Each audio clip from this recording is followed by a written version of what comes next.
one thing I would say when I think about my younger self as an educator and where I am now, I am so much better with math than where I was then.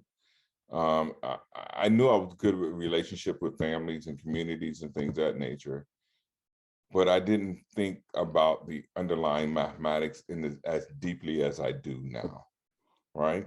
And I developed that as I became, I was pretty decent with math, but you know, like the blades of grass question, it was like, okay, ooh, there's pre-algebra here, there's some algebra here, there's some proportional reasoning here, there's all kinds of stuff that we can do. I can think about that now in a way that I don't know I could have thought about that um, when I taught middle school. It was just, not that I couldn't, it just, I didn't ask myself those questions mathematically, and I was more focused on, and so for me now as a researcher, I'm thinking developmentally what happens when we talk about being culturally responsive, culturally relevant. I really do believe it's about relationships, but also really do believe it's about the content as well.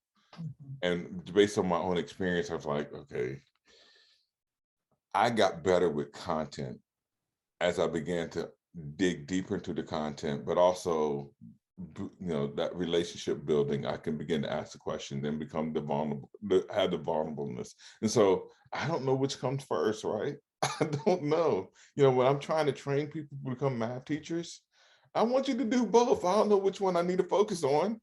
So we're going to try to do it all. And I know that don't work either. Right. And so that's the big question for me right now from a research perspective, because I do think we have enough evidence to suggest having real deep content knowledge and having real deep relationships benefits not only the student, but it also benefits the teacher. And, how does one develop that is the big research question I think we need to explore and understand.